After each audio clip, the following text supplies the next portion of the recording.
नमस्कार, सवाल 10 बजे देख रहे हैं आप और आपके साथ मैं हूं ऋतु। शुरुआत करते हैं बुलेटिन की और सबसे पहले आज का विशेष जो मुद्दा है वो आपके सामने रख देती हूँ। 19 जून को अमेरिका और ईरान के बीच जिस डील पर अंतिम हस्ताक्षर होने की बात सामने आ रही है उसने पश्चिम एशिया में भूचाल जैसा ला दिया है, जैसा माहौल बना दिया है।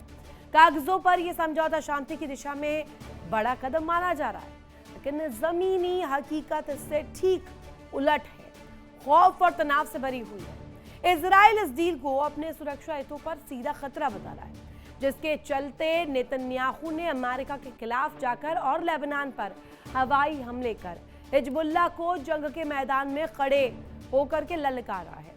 इससे विरोध अब और खुलकर रणनीतिक टकराव में बदलता दिख रहा है। तेल अवीव से लेकर वॉशिंगटन तक कूटनीतिक खामोशी के पीछे सैन्य हलचल तेज हो गई है। ऐसे में सवाल ये उठ रहा है कि क्या आने वाले 48 घंटे में किसी बड़े फैसले या बड़े टकराव की भूमिका लिख सकते हैं?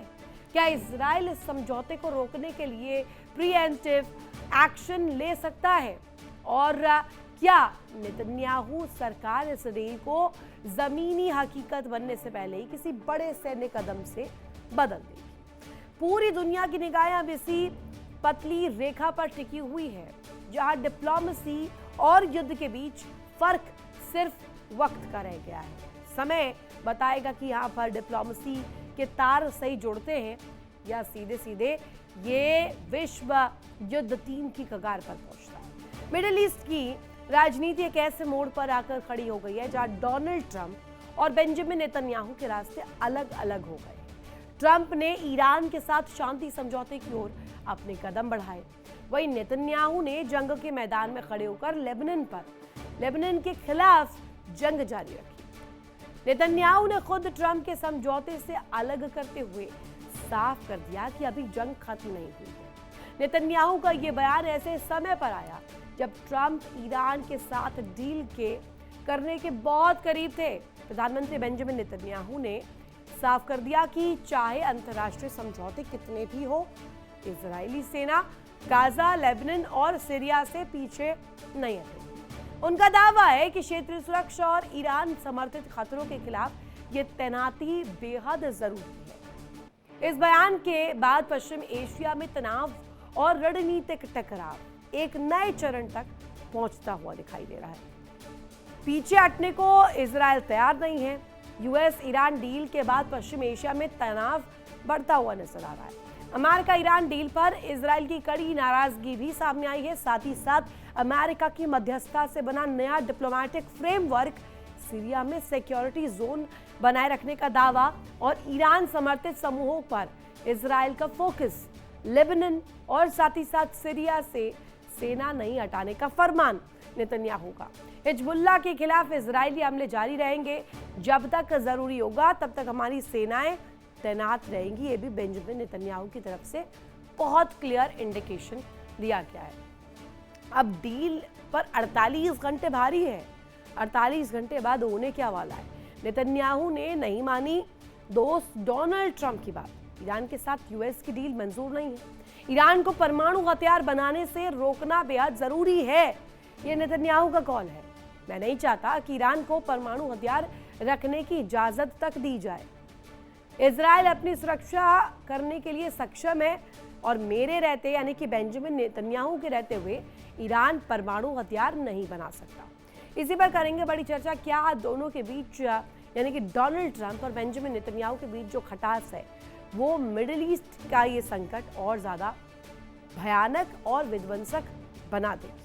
हमारे साथ खास मेहमान जुड़े हुए हैं। तारुफ करवा दूं आपका group captain UK Devnath sir, doctor Ram Shrivastava sir, Damodar Singh भू राजनीतिक विश्लेषक के तौर पर हमारे साथ तीनों ही खास मेहमान जुड़े हुए हैं। स्वागत आप तीनों का ही। पहला सवाल यूके देवनाथ सर आप ही से। 48 घंटे, और यही 48 घंटे बहुत भारी है, क्योंकि एक तरफ बेंजामिन नेतन्याहू डोनाल्ड ट्रंप के साथ साथ पैरेलल नहीं चल रहे हैं, दूसरी तरफ ईरान भी लगातार वो तस्वीर दिखा रहा है जिसमें वो कॉम्प्रोमाइज़ नहीं करना चाहता। तो इनकी दोस्ती दुश्मनी जो भी चल रही हो, ये भारी पड़ेगी क्या मिडिल ईस्ट के संकट पर? हाँ रितु, देखो ये जो नेतन्याहू कर रहे हैं इसे कहते हैं पॉलिटिकल स्टंटबाजी। उनको मालूम है कि अमेरिका ऑलरेडी इजराइल के लिए काम कर रहा है, लेकिन फिर भी अपने डोमेस्टिक ऑडियंस यानी अपने वोटर्स को इम्प्रेस करने के लिए वो ऐसा भान कर रहे हैं, अभिनय कर रहे हैं जैसे कि इजराइल को अमेरिका से वही चाहिए, ईरान से वही चाहिए जो इजराइल चाहता है। और दिला कौन रहा है? नेतन्याहू। नेतन्याहू तो ने अभी तक कोई ऐसा बयान नहीं दिया है कि इजराइल की मांगों को ईरान के साथ डिस्कस नहीं किया जाएगा। डोनाल्ड ट्रंप ने अभी तक क्या किया है? एक ही मुद्दा चलाया है आगे पॉजिटिवली कि स्ट्रेट ऑफ हार्मुज को खोल देना है। खोल देने की तैयारी हो गई है। अभी फ्राइडे को जो एग्रीमेंट साइन होगा उसका भी पूरा दारोमदार जो है वो स्ट्रेट ऑफ हार्मुज के खोलने पर है। पूरा ध्यान एक ही मुद्दे पर केंद्रित है। और उसके बाद अगले 2 महीने तक बातचीत वही होगी जो नेतन्याहू चाहते हैं। ईरान न्यूक्लियर बॉम्ब ना बनाए, ईरान मिसाइलें ना बनाए, ईरान 400 किलो संवर्धित यूरेनियम ईरान के बाहर अमेरिका को सौंप दे। तो ये जो नेतन्याहू क्या शोर शराबा कर रहे हैं, ये सिर्फ दिखाने वाले हैं, दिखाने के लिए शोर शराबा कर रहे हैं। अपने जो लिकुड पार्टी के सपोर्टर्स हैं उनको खुश करने के लिए, और उनकी तो माइनॉरिटी सरकार है नेसेट में। तो जो एक्सट्रीम राइट विंग ज्यू पार्टीज हैं छोटी छोटी, जिनकी मदद से नेतन्याहू की सरकार चल रही है, स्टेबल है, उनको इम्प्रेस करने के लिए नेतन्याहू ऐसे कह रहे हैं कि मैं इजराइल का लिए कोई भी कॉम्प्रोमाइज नहीं करूंगा। असल में अगले 60 दिन तक जो बात होनी है तो सारे मुद्दे इजराइल के ही हैं। डोनाल्ड ट्रंप बार बार अब ईरान को अगले 60 दिन तक यही बोलेंगे कि तुम लंबी दूरी के मिसाइल्स नहीं बनाओगे, तुम एटम बम नहीं बनाओगे, 440 किलो यूरेनियम अमेरिका को सौंप दोगे। नहीं तो वो कह रहे हैं कि ना हिजबुल्लाह के केस में, ना लेबनान के केस में, ना सीरिया के केस में अपनी सेनाओं को पीछे हटाएंगे। राम सर, ये मुझे क्लियर कीजिएगा कि नेतन्याहू क्या अभी उनके मंसूबों को लेकर अगर एक तस्वीर दिखाई जाए, और अभी वो जो रोल प्ले कर रहे हैं जिसमें कहा जा रहा है कि वो और ज्यादा इस पूरी आग को बढ़ा देना चाहते हैं, इज दैट सो? देखिए, नेतन्याहू और ट्रंप के बीच की मिलीजुली भगत है। नेतन्याहू वही बोल रहे हैं जो पर्दे के पीछे ट्रंप उनको कह रहे हैं। ट्रंप ने तो खुलेआम ये कहा है कि बगैर मेरे इजराइल का कोई अस्तित्व भी नहीं है। यानी देखा जाए तो अमेरिका का अगर समर्थन नहीं हो तो इजराइल का एग्जिस्टेंस नहीं होगा। लेकिन ये बात अपनी जगह सही है कि इजराइल ने जिस तरीके से हमला करके लेबनान के करीब करीब 48 गांव और कस्बों को खाली करा लिया है, उनको सबको उत्तर लेबनान में भेज दिया है, और घर घर जमीन के भीतर वो तलाशी ले रहे हैं कि हिजबुल्लाह के ठिकाने कहाँ पर हैं। और वो जो उन्होंने विस्थापित कर दिए हैं लोगों को, वो अब वापस अपनी जगह नहीं पहुंच सकते हैं। और निश्चित रूप से ग्रेटर इजराइल का जो उनका पुराना सपना है वो लेबनान का दक्षिणी इलाका, जिस तरह से वेस्ट बैंक को उन्होंने कब्जे में कर रखा है, ऐसा वो कर लेंगे। यही उनका प्लानिंग है। और यही एक कारण है कि ये 2 महीने का जो समय दिया जा रहा है वो इनको सेटल होने के लिए ही दिया जा रहा है। मिलीजुली भगत अमेरिका की और इजराइल की है, और अमेरिका जो कुछ भी कर रहा है इजराइल के हित में कर रहा है। इधर वार्तालाप में, छुटपुट हवाई हमलों में उन्होंने इनको ईरान को एंगेज कर रखा है, उस बीच उसको खुली छूट दे दी है। क्योंकि ये बात तो अपनी जगह सही है, हिजबुल्लाह हुए, हूती हुए, हमास हुए, ये सब आतंकवादी संगठन है। इनका एकमात्र उद्देश्य है कि अपने जो इस्लाम के नाम पर मानवता का अंत करना। मानवता का अंत इसलिए कि वो नहीं चाहते कि उनके धर्म ग्रंथ में, कहीं शरीयत में किसी जगह लिखा होगा कि दुनिया में यहूदियों को रहने का कोई अधिकार नहीं है, और इसलिए अगर उनको मारा जाए तो जिहाद हो जाएगा। उस बात को पकड़कर जिस तरह से ये आतंकवाद पनप रहा है, दुनिया के लिए, भविष्य के लिए खतरा है। लेकिन क्या आतंकवाद जो है इससे खत्म हो जाएगा, ये बड़ा प्रश्न चिन्ह है। फिलहाल की समस्या ये है कि क्या इजराइल अमेरिका के विरुद्ध जाकर ईरान पर हमला करेगा? फिलहाल तो नहीं करेगा, लेकिन ये MOU पर सिग्नेचर होने के बाद उचित समय पर अगर मोसाद को ये पता लगा कि इस जगह पर यूरेनियम का जो भंडार है उसका उपयोग परमाणु शस्त्रों के लिए किया जा सकता है, डर्टी बम्स बना के लिए किया जा सकता है, तो चूकेगा नहीं। अमेरिका की मर्जी के बगैर भी वो उस पर डायरेक्ट अटैक करेगा। तो फिलहाल तो आपको उम्मीद करना चाहिए कि समझौता हो जाए, निश्चित रूप में। sign हो दामोदर जाए। जी अभी हमारे साथ जुड़े हुए हैं। signature दामोदर MOU जी पर हुए हैं। ये बताइएगा, 48 घंटे, दामोदर सिंह हमारे साथ कनेक्ट है। 48 घंटे बहुत भारी है, भारी भी है और बहुत डिसाइसिव भी है। सीधे सीधे मैं अगर कनेक्ट करूं डील के पक्ष में या हॉर्मूज के केस में, तो दोनों ही केसेस से जुड़ता है। अब अगर डील हो जाती है तो ठीक, नहीं हुई तो और ज़्यादा तस्वीर बिगड़ जाएगी। जो बनी बनाई चीज़ें हैं, चाहे वो डील तक बात आने को लेकर के हो या थोड़ी बहुत भी जो मध्यस्थता का रास्ता खुल रहा हो उसको लेकर के भी, जो तस्वीर है वो और ज़्यादा चिंताजनक बन जाएगी। आपका एनालिसिस क्या कहता है कि डील होने की कगार तक पहुंचेंगे या नहीं? मैम देखिए, कल से मैं ये बात बोल रहा हूँ कि कागजों में डील साइन करना या डिजिटल सिग्नेचर करना, जो भी सिंबॉलिक इन दोनों देशों ने किया है, विश्वास कहाँ पर है? क्या कागजों पे सिग्नेचर करना विश्वास की निशानी है? ईरान अभी तक कहता आ रहा है कि उसे अमेरिका के ऊपर भरोसा नहीं है, पर इन्होंने जो बैक चैनल डिप्लोमेसी के साथ ये डील करी है, आपके स्टेटमेंट क्यों नहीं आ रहे कि अब आगे इनरिचमेंट यूरेनियम का क्या करेंगे आप?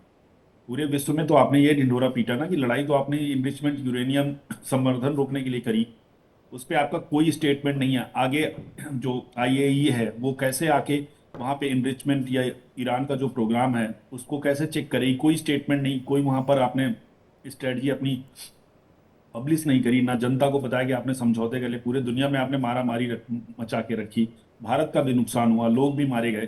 तो जो ये डील हुई अभी तक बहुत ज्यादा सस्पिशियस है, और मुझे लगता है कि इसराइल के प्राइम मिनिस्टर का जो स्टेटमेंट है बिल्कुल राइट है कि बिना उनके हितों को ध्यान में रखे हुए कोई भी डील, एक तो मैं आपको ये बिल्कुल अपने अनुभव से बता सकता हूँ कि बिना इसराइल के हितों को ध्यान में रखे हुए कोई भी डील सफल नहीं होगी। इसमें कोई शक नहीं है कि जिस दिन इसराइल के हितों पे बात आएगी, और वो हित 3 H हैं, जो हिजबुल्ला, हुती और हमास, अगर इनके बारे में बात नहीं की गई डील पे, तो आप यकीन करिए कि जो प्रॉक्सी हैं ईरान के, ये इसराइल को ट्रबल करेंगे, एंड जहां वो ट्रबल करेंगे उन पे हमला होगा और ये डील अस्तित्व विहीन हो जाएगी उसी मोमेंट पे। क्योंकि ईरान ने, जैसे आप ये यकीन करिए कि बिना प्रॉक्सी को सपोर्ट किए प्रॉक्सी वहां पे एग्जिस्ट नहीं कर सकते, और जैसे आप उनको सपोर्ट करेंगे, एक एक फिर से और ये अभी तक आप एक बात, पूरी ये सब डील हो गई, सब कुछ हो गया, तो फिर इजराइल साउथ लेबनान से बाहर क्यों नहीं आया अभी तक? अभी तक वो साउथ लेबनान में, मेरे बहुत सारे नोन है वहां पे, मैंने बात करी, अभी तक नपूरा के आसपास पूरा उन्होंने साउथ लेबनान में उनकी पैराट्रूपर ब्रिगेड लगी हुई है 226। तो ये सब वहां से बाहर क्यों नहीं? अगर डील हो रही है तो आपको क्या लगता है कि बिना इसराइल को लेबनान से बाहर किया, और लेबनान से बाहर होने का मतलब बिना हिजबुल्ला से जो फेस आप चल रहा है उसको खत्म किया, आप डील कर लेंगे? मुझे तो नहीं लगता कि ऐसी कोई डील संभव है। पर ठीक है, आपने होमरूज नहीं तो आप खोल अगर दिया, ये सब चीजें आप कह रहे हैं। दामोदर जी डोनाल्ड ट्रंप की बात कर रहे हैं, डोनाल्ड ट्रंप उनके हितों को कितना ध्यान रखते हैं ये तो आने वाला वक्त बताएगा, लेकिन इसराइल अपने मंसूबों पर इंटैक्ट है। वो कह रहा है कि हमें मतलब नहीं है, ये लड़ाई हमारी है, अमेरिका के नक्शे कदमों पर या उनके इंडिकेशंस पर, उनके किसी भी कहा जाए निर्देशों पर हम नहीं चल रहे हैं। देखिए, एक बात आप समझिए ना कि आपके पड़ोस में हर तरफ खतरा है। एक तरफ हिजबुल्ला बैठा हुआ है, एक तरफ हमास है, एक तरफ हुती है, आप 3 तरफ से खतरे से घिरे हो। आपको पता है ये तीनों जो प्रॉक्सीज हैं आपको छोड़ने वाले नहीं, और पास्ट में भी हमले हुए हैं, 9 अक्टूबर को हुआ, इससे पहले आपने देखा हमास ने कितनी ब्रूटली उनके लोगों को मारा, तो उसके बाद इसराइल का रिस्पॉन्स आना था और इसराइल ने किया। जब तक आप कोई भी समझौता चाहते हैं जो सफल हो, जहां पे ईरान के साथ, वहां पे जब तक इन किसको नहीं पता कि ये तीनों इजराइल के ही प्रॉक्सी, ईरान के ही प्रॉक्सी हैं जो इसराइल को ट्रबल करने के लिए बनाए गए हैं, और बिना इसराइल को आप समझौते की टेबल पे लाए, बिना उसको शामिल किए कोई भी समझौता कैसे सफल बता सकते हैं? क्या इसराइल ये अलाउ करेगा कि आप ईरान और अमेरिका में समझौता हो जाए और इधर जितने भी प्रॉक्सी हैं उस पर अटैक करते रहे या उनके साथ उसकी लड़ाई चलती रहे? समझौता कहाँ फिर वो? और जब इसराइल जितने समय प्रॉक्सी पे भारी पड़ेगा, ईरान उस समय समर्थन पे आएगा, उनके समर्थन करने के लिए वो खुलकर सामने आएगा। जब उनके समर्थन में खुल के सामने आएगा तो फिर से ईरान और इसराइल का शुरू तो हो जाएगा एक लड़ाई। जो बात कही जा रही है कि खटास आ गई है राम सर दोनों के बीच, चाहे नेतन्याहू हो, डोनाल्ड ट्रंप हो, आप कह रहे हैं कि हो सकता है कि सिर्फ दिखाया जा रहा है, एक स्टंट हो और अंदर खाने बात कुछ और चल रही हो, let that be a condition. But मैं ये पूछ रही हूँ कि अगर सीधे तौर पर इजराइल से खफा होकर, नेतन्याहू से खफा होकर डोनाल्ड ट्रंप इस जंग को ख़त्म करने की ओर अग्रसर हो रहे हैं, साथ इजराइल का नहीं मिल रहा, तो ये क्या फेलियर नहीं हुआ डोनाल्ड ट्रंप का? राम सर, फेल्यूर तो है, निश्चित रूप से फेल्यूर है इस समय तो वो, हाँ निश्चित रूप से वो फेल्यूर इसलिए है कि अमेरिका में कोई नहीं चाहता ये लड़ाई ज्यादा दिन चले। यहाँ तक कि वहाँ की संसद ने उनको हुक्म दे दिया है कि ये जल्दी से जल्दी खारिज किया जाए। ये किस तरह का डिसीजन आपने लिया है, कोर्ट ने उनके लिए कई उनकी मर्जी के खिलाफ जो किए गए थे, कोर्ट ने उनको खारिज कर दिया है। उनकी पॉपुलैरिटी गिरती जा रही है, नवंबर में इलेक्शन होना है, गए हैं, वो बाहर निकलने की कोशिश कर रहे हैं। और उसमें एकमात्र रास्ता ये डील दिखती है। डील पर सिग्नेचर होने के बाद स्थिति क्या होगी ये देखना पड़ेगा। इजराइल तो उसमें शामिल नहीं होगा और इजराइल कभी भी वहां से हटेगा नहीं। और ठीक है, यूके देवनाथ सर, ईरान चाहे यूके देवनाथ सर, आपके हिसाब से अगर इजराइल नहीं होता है तो ये आधा अधूरा नहीं होगा? डील हो भी जाती तो आधी अधूरी डील नहीं होगी क्या? ये गारंटी कौन देगा कि आगे आने वाले फ्यूचर में हमास, हिजबुल्लाह और हूती की तरफ से अगर कोई ऐसा एक्शन होता है जिसके बाद इजराइल अगर विध्वंसक उसका प्रहार करता है, उसके रेपकट करता है, तो दुनिया में विध्वंस ना है? नहीं है कि ईरान हमास, हिजबुल्लाह, हूती को प्रॉप अप करता है। आने वाले समय में क्या हो रहा है ये समझना पड़ेगा। अंडरस्टैंडिंग ईरान की बहुत क्लियर है कि इजराइल हमास पर हमला ना करे तो हमास भी इजराइल पर हमला नहीं करेगा। अंडरस्टैंडिंग ईरान की बहुत क्लियर है कि आने वाले समय में इजराइल हिजबुल्लाह पर हमला ना करे तो हिजबुल्लाह भी इजराइल पर हमला नहीं करेगा। अगर आप हूती की बात करें तो हूती ने अक्टूबर 2023 के पहले कभी भी इजराइल के विरुद्ध हमला नहीं किया। हूती को तो प्रॉप अप ही किया था ईरान ने।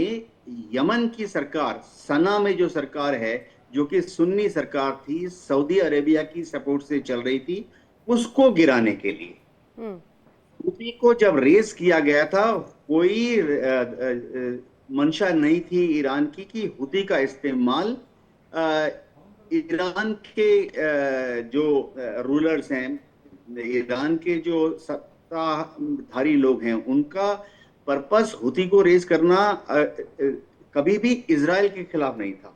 देखिए, हूती तो वहां दशकों से है, 5 साल से बहुत ही एक्टिव है। उन्होंने कभी इजराइल पर हमला नहीं किया। हाँ, जब हमास और इजराइल का जंग चालू हुआ अक्टूबर 2023 में, तब हूती ने अपनी मिसाइलों को इजराइल की तरफ दागा। हिजबुल्लाह जो हमले करता है, अगर आप देखें ऋतु जी, मिलिट्री पॉइंट ऑफ व्यू से देखना पड़ेगा। हिजबुल्लाह के हमले आईडीएफ के ऊपर तब ज्यादा होते हैं। 90% हमले हिजबुल्लाह के आईडीएफ के ऊपर तब होते हैं जब आईडीएफ लेबनान में, दक्षिणी लेबनान में घुस जाती है। अगर आप पिछले 10 साल, 5 साल, 3 साल का रिकॉर्ड देखें, खास तौर से अक्टूबर 2023 के बाद हिजबुल्लाह ने इजराइल के अंदर, यानी उत्तरी इजराइल पर क्या हमले किए हैं, ना के बराबर हमले। और यही वजह बन रही है कि ईरान, यूएस अगर साथ आते हैं तो बड़ा सवाल इजराइल को लेकर होगा। डिसाइसिव नोट इजराइल की तरफ से ही सामने आएगा। आप तीनों ही जुड़े, कीमती वक्त के लिए आप तीनों का शुक्रिया। इसी के साथ यार रुकेंगे छोटा सा ब्रेक के लिए। ब्रेक के उस पार भी खबरें लगातार जारी है। आप देखते रहिए इंडिया डेली। इंडिया डेली अब आपके स्मार्ट टीवी पर मौजूद है। इंडिया डेली 24/7 देखिए आप इन सभी प्लेटफॉर्म्स पर लाइव। देखिए इंडिया डेली 24/7 अब आपकी स्मार्ट टीवी पर। इंडिया डेली मौजूद है सभी डिजिटल प्लेटफॉर्म पर लाइव और लगातार। इंडिया डेली 24/7 हर दिन राष्ट्र को समर्पित।